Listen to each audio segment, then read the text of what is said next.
So hey guys, welcome back to the channel. In today's tutorial I'll show you how to unmute messages on Messenger. So let's get it started.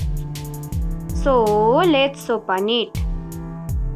And this is the inbox of your Messenger. Now to unmute a message you should have to scroll down and found a mute message. So here is my mute message. So tap on a message which is mute. Then you can simply see the option of unmute. So tap on it. Now see, your message has been unmuted successfully on Messenger. And that's it. If you found this tutorial helpful, don't forget to like, comment, share, subscribe, and also hit the bell icon for more easy tutorials. I'll see you in the next video. Till then, bye bye, take care, have a great day.